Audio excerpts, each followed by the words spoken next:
El nombre de esta prédica, las pruebas de la iglesia al final de los tiempos, parte 23. Y vamos a leer la palabra en el nombre del Padre, del Hijo y del Espíritu Santo de Dios. Apocalipsis 2:10 dice, no temas en nada lo que vas a padecer. He aquí el diablo echará a algunos de vosotros en la cárcel para que seáis probados y tendréis tribulación por 10 días. Sé fiel hasta la muerte y yo te daré la corona de vida. Padre, gracias Señor por esta palabra de poder y de autoridad. Gracias Rey, porque tú eres fiel, porque tú eres santo y tus misericordias son nuevas cada día. Reprendemos a Satanás, a sus huestes espirituales de maldad. Le mandamos al infierno, allí es su lugar, en el nombre poderoso de Jesús. Oh, gracias Señor, porque tu Espíritu Santo ya ministra en este lugar desde entonces. Gracias Señor. En la prédica pasada vimos una prueba más de la iglesia en los últimos tiempos. Recordemos todas las pruebas que hemos estudiado hasta el momento, mis hermanos. 1, la evidencia de anhelar con todo el corazón estar con Cristo. 2, la evidencia de amar la misión que el Señor nos ha encomendado. 3, la evidencia de tenerlo todo por basura. 4, la evidencia de estar atentos a la profecía bíblica. 5, la prueba de la gloria ministerial, que es la que vamos a ver esta noche. Pero ¿qué le digo, hermano? Hoy veremos una última prueba, escuche, del servicio al Señor. Quiero que subraye del servicio al Señor, que como iglesia debemos pasar con la ayuda del Espíritu Santo de Dios. Y esta prueba es la quinta, la prueba de la gloria ministerial. ¿Tomó nota? Aleluya. El Señor obra poderosamente. Él obra poderosamente en su iglesia. Pero cuando la iglesia está santa, santa, santa. Aleluya. Cuando ama al Señor, cuando ama a su palabra, cuando la pone por obra y por tanto es obediente al Señor. Es importante, mis amados y mis amadas, que ustedes recuerden que la obra viene de parte de Dios y tiene el respaldo de Dios y de su Espíritu Santo, que ministra poderosamente usando los vasos de barro que son todos los obreros del Señor. Y aquí es donde surge la prueba que he llamado la gloria ministerial, que es una forma de gloria de hombre o lo que conocemos como gloria humana. Por eso yo decía que el que quiere gloria de hombre obtiene la gloria de hombre y esa es su paga. Como Satanás no puede impedir la obra de Dios en la iglesia santa, el diablo no puede impedir el poder de Dios, ese poder que se derrame en la iglesia santa, en la iglesia fiel. Entonces el diablo idea un ataque para esta iglesia y es la de tratar de llevarla a que se envanezca. Quiero subrayar a que se envanezca. Estoy hablando de la iglesia santa. Dice el diablo, no puedo hacer nada con ella. Ahora voy a hacer una artimaña. A que la gloria de Dios la asuma como su gloria propia. Y se convierta entonces en gloria de hombres. Esto es lo que yo he llamado en esta prédica la gloria de hombres o gloria ministerial. Así le he llamado. Fíjese usted que los discípulos y posteriormente apóstoles vivieron este ataque despiadado del diablo. Y quiero mencionar algunos ejemplos en este ataque. 1, para los que toman nota, cuando el Señor envió a los 70. ¿Qué pasó? El Señor envió a los 70 discípulos de 2 en 2 a toda ciudad a todo lugar donde él había de ir. ¿Para qué? Para que predicaran. ¿Qué predicaban? El reino de Dios se ha acercado. Cuando regresaron, dijeron lo siguiente. Lucas 10, 17. Búscalo y léelo conmigo. Lucas 10, 17. Volvieron los 70 con gozo diciendo: Señor, aún los demonios se nos sujetan en tu nombre. Y les dijo: yo veía a Satanás caer del cielo como un rayo. He aquí os doy potestad de hollar serpientes y escorpiones y sobre toda fuerza del enemigo, y nada os dañará. Pero no os regocijéis de que los espíritus se os sujetan, sino regocijaos de que vuestros nombres están escritos en los cielos. Aleluya. Yo quiero que miremos, hermanos, esta escena en la que el poder de Dios se manifestó a través de los 70. Y ellos regresaron con gozo porque los demonios se les sujetaban. Pero el Señor les dijo que ese no debía ser lo que les debía producir a ellos gozo. Porque el único gozo que debían de tener era el que sus nombres estaban escritos en los cielos. ¿Quién dijo amén? El Señor dice esto, hermano, porque el único gozo que debe llenar el corazón de nosotros como creyentes es el haber sido salvados del infierno. Escuche, salvados del infierno, salvados de la segunda muerte a través de nuestro Señor Jesucristo. El haber obtenido la ciudadanía del cielo. Aleluya. El de haber obtenido el privilegio de nosotros identificarnos como hijos de Dios. Y esto no fue por obra alguna de hombre o de lo que nosotros hubiéramos hecho, sino por la fe en el Señor, por su gracia. Aún la fe es don de mi Rey. Por eso que el apóstol Pablo dice en Primera de Corintios capítulo 4 versículo 6, búscalo y léelo conmigo. Primera de Corintios 4, 6 dice: pero esto, hermanos, lo he presentado como ejemplo en mí y en Apolo por amor de vosotros, para que en nosotros aprendáis a no pensar más de lo que está escrito. Hermano, no pensar más de lo que está escrito. No sea que por causa de uno os envanezcáis unos contra otros. Porque ¿quién te distingue? ¿O qué tienes que no hayas recibido? ¿Tienes algo que tú hiciste? Y si lo recibiste, ¿por qué te glorías como si no lo hubieras recibido? Hermano, cuando yo leía esto, qué cosa tan tremenda. Nosotros nos envanecemos con una facilidad impresionante. Mi carro, mi casa, mi trabajo, mi universidad, mi colegio, mi cachivache. Todo es mí y mí y mí. Pero nosotros en realidad no tenemos nada.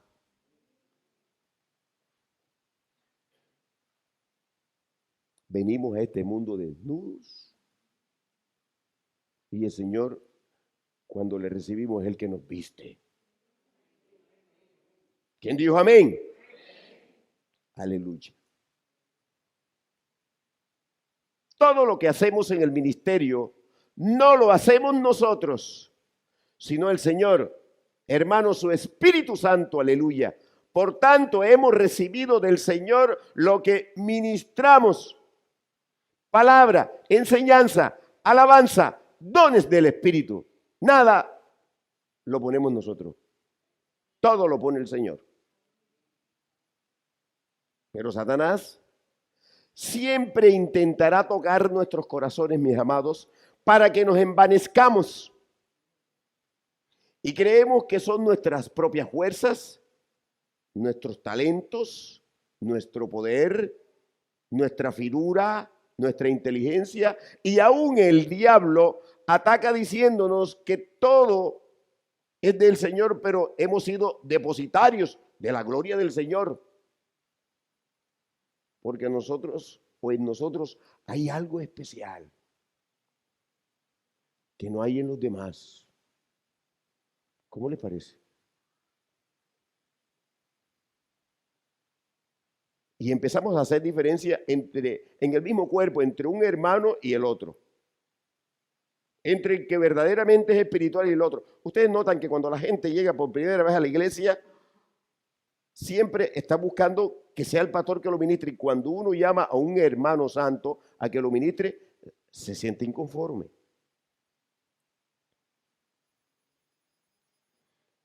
Y eso, hermano, de no saber controlar las emociones y los sentimientos, que es el Espíritu Santo el que ministra. Y hay gente que no se convence todavía que cuando aquí se impone manos o se ministra, no es el hombre el que ministra. ¿Qué es lo que un hombre puede ministrar si el Espíritu Santo de Dios no está? Y el diablo lanza el dardo y dice, cuando tú impones las manos, tácata, se cae. Por allá va a rodar. Eso lo hace Cachiluna también. No, la diferencia entre lo que hace Cachiluna y lo que hace un varón de Dios es que aquí el Espíritu Santo de Dios ministra, o en el varón humilde ministra, pero en ese varón ministra el diablo. Esa es la diferencia. Ya encontró. Yo quiero que ahora más adelante usted no se me vaya ahí de Primera de Corintios. Le voy a decir esto, hermano. El diablo quiere que nosotros nos olvidemos de que es lo vil y lo menospreciado lo que Dios escoge para hacer su obra. No es el que tiene talentos. Para él poder manifestar su poder. Mire dónde está la gloria del Señor. Su enseñanza, su palabra, su alabanza. El diablo quiere que se nos olvide que somos vasos de barro, vasijas inútiles. Lee conmigo Primera de Corintios 1:27. Regálame un amén si lo tienes. Sino que lo necio del mundo escogió Dios para avergonzar a los sabios, y lo débil del mundo escogió Dios para avergonzar a lo fuerte, y lo vil del mundo y lo menospreciado escogió Dios, y lo que no es, para deshacer lo que es, a fin de que nadie se jacte en su presencia. Así que, ¿dónde está tu poder como ministro? ¿Poder de qué? Los dones, cuando el Señor entrega los dones, hay personas que creen que para uso personal, el don es para edificación del mismo cuerpo. Y para lo que el Señor quiere hacer respecto a cómo alcanzar las almas, porque las almas las alcanza el Señor, no nosotros. Y hay gente que dice, es que mi hijo espiritual, están endemoniados. ¿Cuál hijo espiritual ni que nada? No hay ningún hijo espiritual. Es el Espíritu Santo el que convence de pecado, de juicio y de justicia. Está tan claro eso. Vasos de barro somos. Qué pecado tan tremendo que olvidemos eso. Hay diferencia entre el que es vaso de barro para honra y el que es para deshonra. Sí, sí la hay. Claro que sí. El Señor nunca va a dejar, Él no cambia, Él nunca va a dejar de ser santo. Y el que quiere entrar con Él o quiere estar en Él tiene que santificarse. El Señor es tan bueno que permite que Él en su santidad infinita, nosotros que somos de cuerpo débil y cuerpo de pecado, de muerte, cuando nosotros nos santificamos, Él permite que nosotros estemos en Él y Él entra en nosotros. ¡Qué maravilla! Ahí está el amor del Señor. El arma de la iglesia santa, mis amados, es decir, tu arma, nuestra arma, mi arma, es no olvidar que somos débiles, no sabios, viles, menospreciados. Y estos son los requisitos que mi rey demandó para llamar al ministerio. ¿Quién dijo amén? Fíjese usted que en este mismo pasaje, antes de los versículos que leíamos, habla de los dones espirituales, aleluya, que reciben los siervos de Dios. Ahí mismo en Primera de Corintios, capítulo 4, versículo 4. Primera de Corintios 4, 4.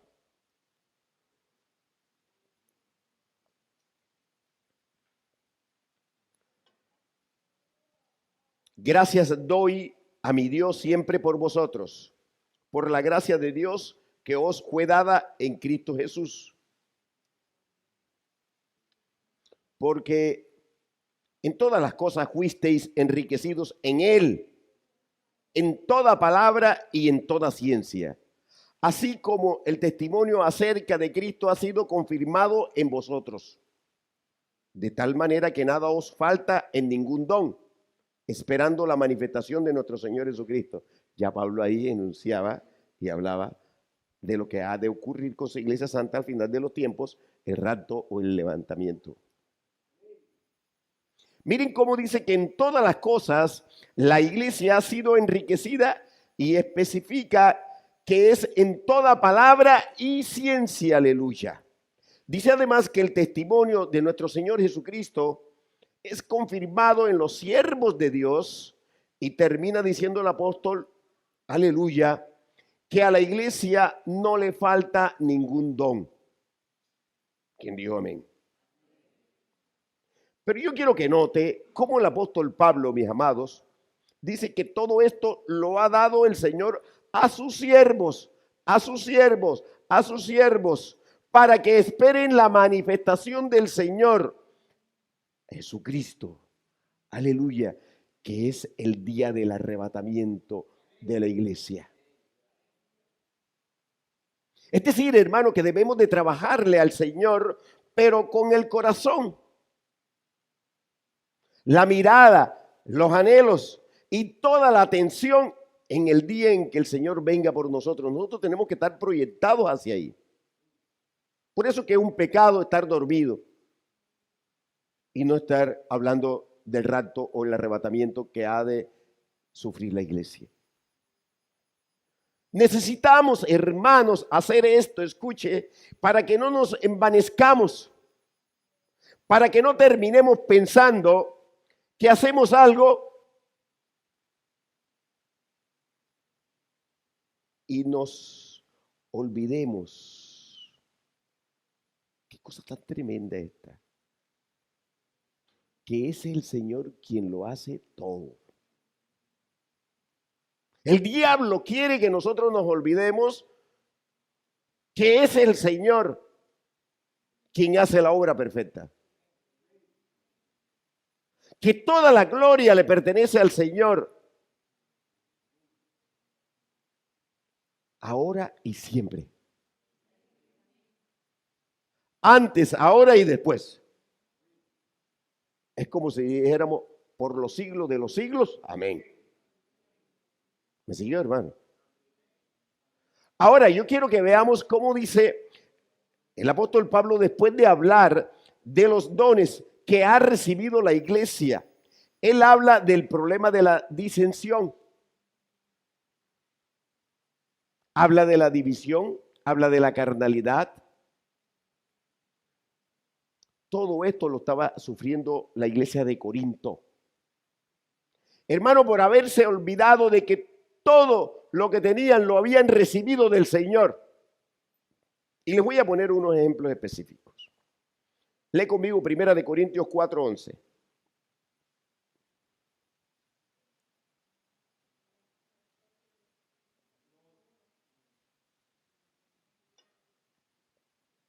Primera de Corintios 1:11.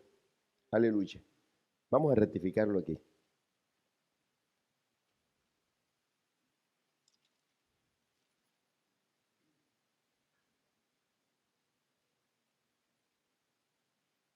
Sí, 1:11. Porque he sido informado acerca de vosotros, hermanos míos, por los de Cloé, que hay entre vosotros contiendas. Cuando la iglesia y los siervos y siervas creen que la obra ministerial de poder es por causa de ellos mismos, Yo quiero que medite sobre lo que le estoy diciendo. Creen que la obra ministerial es de poder por causa de Dios mismo. Es decir, llegó la gente aquí porque yo oré. Para él los pecados que uno comete. Yo soy el que traigo gente aquí. Yo soy el que la hace convertir. Yo escucho eso constantemente.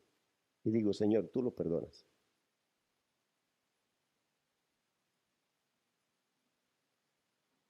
Y muchos creen que es por sus talentos, por su inteligencia, o porque tienen algún tipo de carácter especial. Hermano, el resultado son las obras de la carne en ellos y en la iglesia. ¿De qué sirve una iglesia llena donde todo el que llega ha sido mal evangelizado? Se le han prometido cosas que no tienen que ver con arrepentimiento ni con salvación. ¿De qué sirve? Eso se puede hacer en un estadio y no necesita iglesia. En un club social y no se necesita iglesia. Cuando la gente es invitada a la iglesia, hay que decirle cuál es la razón para que vaya a buscar el rostro de Dios y vaya a encontrarse con el Señor. Es necesario, hermano, que digamos como dice la palabra y que no seamos nosotros acomodaticios. Nos acomodamos para quedar bien. Hay personas y hay hermanos en la fe que tienen problemas porque les gusta quedar bien con los hombres y no predican como tienen que predicar. Agradan más a los hombres que al Señor. No les gusta meterse en problemas. Son populares y todo el mundo los abraza. Ahora yo no estoy diciendo que no te dejes abrazar. Tú verás cómo tú manejas eso. El Señor nos dio el carácter de Él. Pero sí te digo una cosa. Cuando tú vayas a predicar, tú tienes que predicar. Y tú tienes que decirle a esa persona que ella es enemiga del Señor. Que la ira de Dios está sobre ella. Y que tiene que recibir al Señor porque la segunda muerte la tiene asegurada. Porque nació en pecado. Porque es enemiga de Dios. Tú no puedes estar endulzando el asunto. Y que Señor, entonces normalmente las personas cuando se les predica, normalmente tienen dificultades. Hermano, este mundo está hecho pedazos. ¿Quién no tiene dificultades? Pero la gente quiere resolver lo inmediato, lo de este mundo. La gente le gusta que el diablo los gobierne. Y están anclados aquí. Y toda la perspectiva es sobre aquí. Entonces, en el cuerpo ministerial empieza a surgir contiendas, disensiones, divisiones, vituperios en el corazón, escuche, contra los siervos. Esto aconteció con el apóstol Pablo, que estaba siendo vituperado en la iglesia de Corinto. ¿Sabe por qué? Porque ésta empezó a comparar a los siervos. Comparaban al apóstol Pablo con Apolos. Y es posible que dijeran de Apolos que sabía más palabra que Pablo. Yo he escuchado eso aquí también. Y por eso debía de ser el líder Apolos, no Pablo. ¿Y por qué yo no puedo ser el pastor si yo sé más Biblia que el pastor? Alguien me dijo hace unos meses esto. Alguien que se fue de aquí. Y yo le contesté, yo le dije, el diablo se la sabe de Génesis y Apocalipsis y tiene bien asegurada el infierno, el lago de fuego lo tiene bien asegurado. Cuando nosotros empezamos a compararnos entre nosotros mismos, ya Satanás ha empezado a influir en el corazón. Cuando alguien empieza a comparar a un ministro con otro hermano, incluyendo al pastor, ya en su corazón ha cogido la trampa de Satanás, porque es una trampa de Satanás. Ya ha empezado a ponerle el oído a Satanás no se le pone el oído. Y esto trae disensiones, contiendas, envidias, orgullo, altivez, vanagloria. Y por ello el apóstol Pablo advierte en 1 de Corintios 4:10, a ver si ese sí está correcto. Sí, os ruego, sí, 1:10. Os ruego pues, hermanos, por el nombre de nuestro Señor Jesucristo, que habléis todos una misma cosa, y que no haya entre vosotros divisiones, sino que estéis perfectamente unidos en una misma mente y en un mismo parecer. Yo reflexionaba sobre esto, hermano, y le quiero comentar cuál era la reflexión.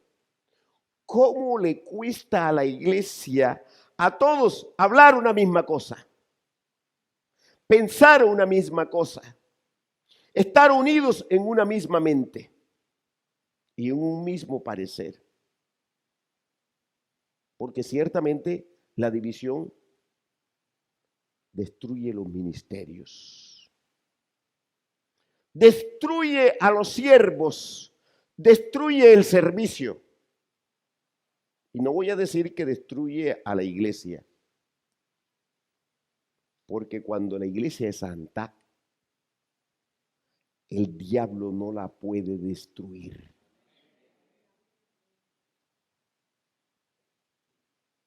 Y he sacado una conclusión tremenda. Aquí en el coro santo y acá en el redil. El que se va del redil y servía no era del redil. Y el que está en el coro santo y no se levanta no es del coro santo. Esa es la conclusión que he sacado. No hace falta. El Señor sabe quiénes son. No es verdad que si alguien cae, el Señor dice, el que esté firme, mire que no caiga.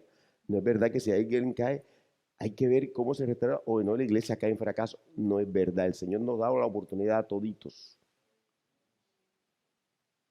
Yo antes padecía por eso. Pero esto que acabo de decir, el Señor me ha dicho eso. No hacen parte. El que se va del coro santo no es del coro santo. Ni hace falta tampoco. Al Señor no le hace falta nada. El Señor no quiere cantante, el Señor no quiere voz hermosa. El Señor quiere el corazón. Y acá también, dentro del redil de los que predican y evangelizan, también es igual. ¿Cómo será que hay un ministerio que se llama el ministerio de enseñanza? ¿Quién lo quiere? Necesitamos profesores que enseñen. No lo quieren porque no tienen prestigio, porque muchos en el corazón tienen tiempo de estar en el ministerio y tienen el corazón apóstata del poder. Quieren ser vistos de que sirven. Eso es vanagloria de hombre. ¿De qué sirve que el pastor lo ponga si el Señor lo está viendo y no quiere ponerlo? Y el Señor dice, no. Usa a alguien para decir, no. Qué cosa tan tremenda cuando el pastor insiste en estar poniendo a gente que tiene un trancón en el corazón. ¿Tú crees que lo va a deshacer el Señor? El que tiene que arrepentirse del trancón en el corazón eres tú y yo. El Señor está esperando que uno lo haga. El Señor por una orden podía decir, destrábese ese corazón. Pero el Señor no va a hacer eso. Él no se va a contradecir en la palabra. El Señor dice que es por arrepentimiento. Y Él no se va a contradecir.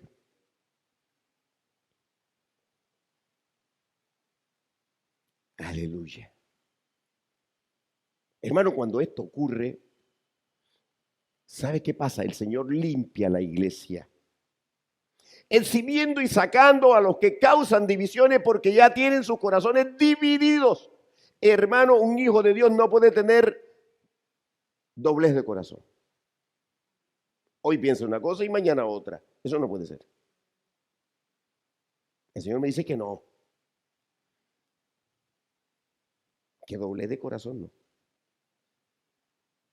El Señor cuida a su iglesia, hermano. El Señor cuida su obra y cumple sus planes y propósitos. El diablo no daña los planes y propósitos del Señor. No los daña. Nunca los ha dañado ni los daña. Pasará un tiempo y el Señor tiene paciencia. Y usa eso mismo para enseñarle al mismo hombre. El Señor vino a rescatar a un hombre que se perdió con el primer Adán. El Señor es el segundo Adán y vino a rescatar lo que se había perdido. Pero el Señor tiene que volverlo al principio cuando no tenía pecado. El Señor lo tiene que llevar allá, pero es todo un proceso. Y el Señor ha dicho que es por fe y es por la palabra. El Señor no se contradice. Y después de amonestar a la iglesia de Corinto, el apóstol Pablo, hermano, pasa a recordar que Cristo es poder y sabiduría de Dios. No es nuestro poder, como algunos piensan. No es nuestra sabiduría, es la sabiduría de mi Señor. Y otra vez nos recuerda el apóstol Pablo, somos vaso de barro. Lee conmigo 2 de Corintios 4:7.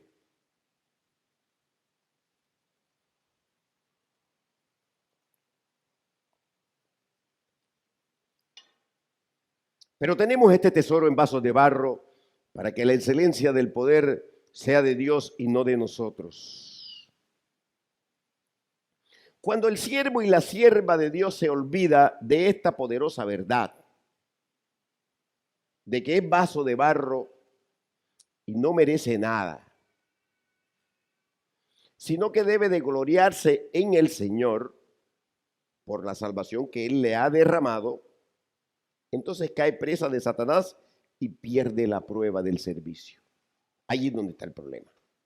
Pierde la prueba del servicio.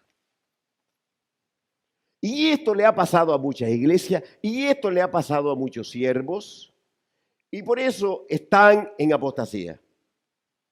De nada le sirve pronunciar el nombre de Cristo. De nada le sirve decir que fue Cristo quien lo hizo. Porque en sus corazones, hermanos, y en sus vidas, lo único que muestran es orgullo, altivez, vanagloria, soberbia, envanecimiento, gloria de hombres. Eso no sirve. Y el Señor lo detesta. El que toma la gloria de Dios para sí mismo, pierde la prueba del servicio. Escuche eso. Por eso el Señor permite que sus siervos padezcan, sean atribulados, para que no se envanezcan, mis amados. Por eso el Señor permite el aguijón para tener a sus siervos en debilidad. Pero debemos aprender de las tribulaciones.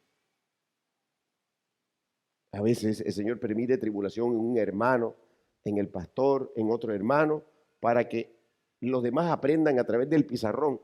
Y nada, no se dan ni por enterados.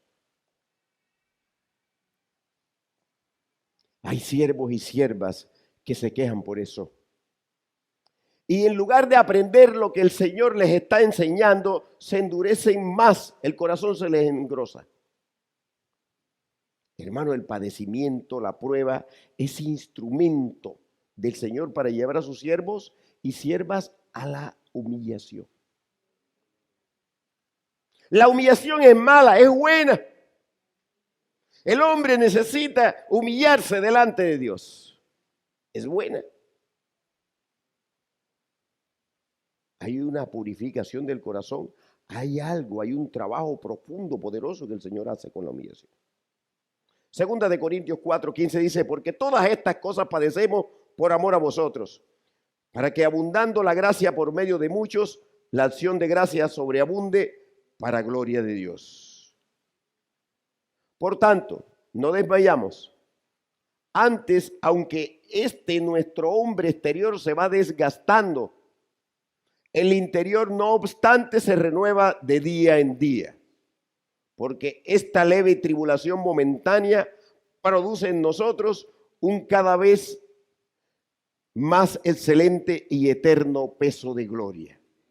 No mirando nosotros las cosas que se ven, sino las que no se ven. Pues las cosas que se ven son temporales, pero las que no se ven son eternas. Dale la gloria a Dios. Aleluya.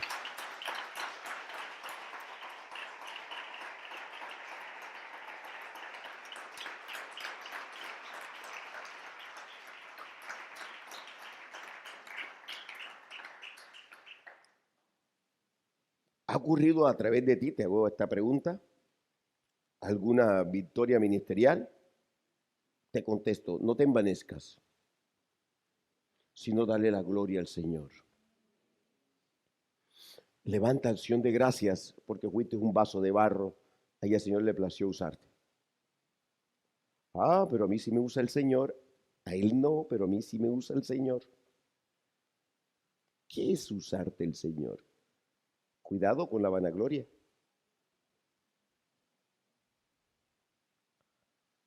No te quedes saboreando la victoria como si fuera tuya, porque tú no has hecho nada. ¿Hay padecimiento? Una pregunta. Da la gloria a Dios. Da acción de gracias por el padecimiento. ¿Puedes hacerlo? Gracias, Señor.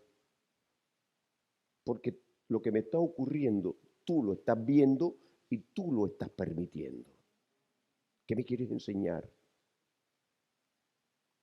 ¿Me quieres arrancar la altivez, la vanagloria? ¿Me quieres arrancar lo que yo tengo ahí en el corazón con respecto al otro hermanito, que es el líder y yo quiero ser el líder y yo me camuflo diciendo, no, no, no, yo no quiero eso, pero si lo quieres, allá en el corazón si lo quieres, tú quieres que te vean, que tú eres el que dirige. Entonces el diablo gana la partida. Sí, pero yo no hago eso. Sí, pero lo tienes ahí en el corazón y no lo quieres entregar. Y el diablo está haciendo hasta para vender ahí en ese corazón. Y no hay tiempo. No hay tiempo. El Señor nos está diciendo, entrega eso. Entrega eso.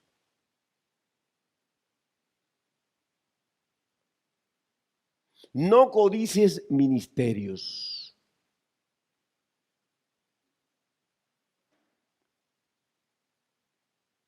A mí el Señor me dijo, los que entren por esa puerta y te hablen de sus charreteras ministeriales, no hacen parte del cuerpo.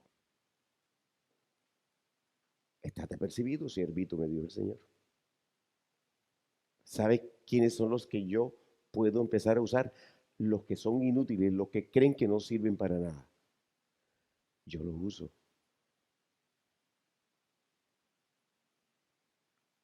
Yo le decía, sí, Señor.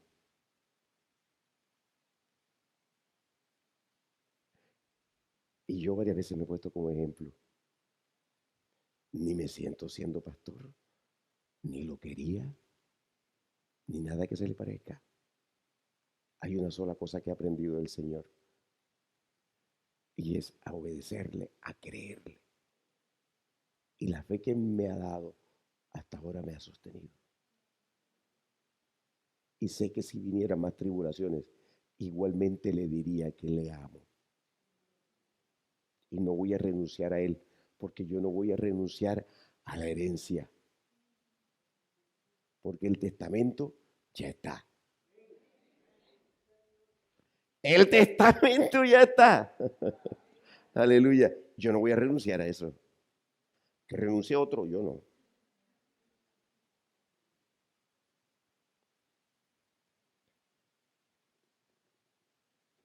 Aleluya. No codicies posiciones ministeriales. No anheles triunfos ministeriales y que tu gozo no dependa.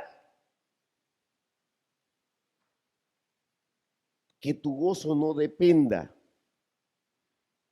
de allí. Tu gozo es el Señor. Tu gozo es la venida del Rey. Tu gozo es la manifestación del arrebatamiento. Estate convencido que si practicas santidad vas a subir. Tu gozo es que tu nombre esté escrito en el libro de la vida. Tu gozo es anhelar fervientemente que el Señor venga, porque ya nosotros no cabemos en este mundo. Todo es más difícil cada día que amanece. Por donde tú camines, hermano. Ya el pecado ya es insoportable. Por toda parte, por donde metas la cabeza. Vas bien santico y te encuentras cualquier cosa. Y tú dices, verdad, este es el mundo. Corre. Y si tú le sirves al Señor, tienes que servirle al Señor por amor. Hermano, le tienes que servir por obediencia. Pero es el Rey el que es nuestra alegría. Es Él el que no nos deja vivir en soledad. No podemos decir que estoy solo. No podemos decir que ya nadie está con nosotros, que me haga abandonado y el Rey no está en tu corazón. Todo el que dice así está endemoniado. Estoy solo, no tengo familia, no tengo nada. ¿Qué vas a tener nada? Claro que no tienes nada porque no tienes al Señor, tienes a Satanás en el corazón. ¿Cómo no te vas a sentir solo? Pero deberías sentir la compañía del infierno. Pero eso no lo declaras porque Satanás no te lo deja que lo declares. Hermano, nuestro gozo. Y por ello clamamos y gemimos pidiéndole que venga por nosotros. ¿Tú crees que el ciclo no se acabó? ¿Tú crees que podemos seguir pensando que hay progreso y que tenemos futuro? ¿Tú crees que con hacer inversiones en el banco o con tú tener una cuenta tienes asegurado el futuro de tus hijos? Te equivocas. No los pongas frente al Señor para que veas qué es lo que vas a recoger. Por los frutos los conoceréis. Si haces esto, hermano, no perderás la prueba del servicio, sino que estarás humilde. Permanecerás sencillo, débil, vil, menospreciado, santo, y el diablo no te tocará, hermano, con el engaño de la gloria de hombres en el ministerio. No te dejes engañar de Satanás. No es tiempo para engaños. El Señor nos está advirtiendo y nos está diciendo, es en humildad, es con el corazón contrito. Es en humildad. Los soberbios siempre los va a mirar desde lejos. No te sientas autosuficiente. Depende más del Señor. Busca el rostro del Rey y que el oficio ocupacional o lo que tú trabajes sea un medio, no un fin. El fin es el Rey. De Él viniste y a Él vas. Aleluya.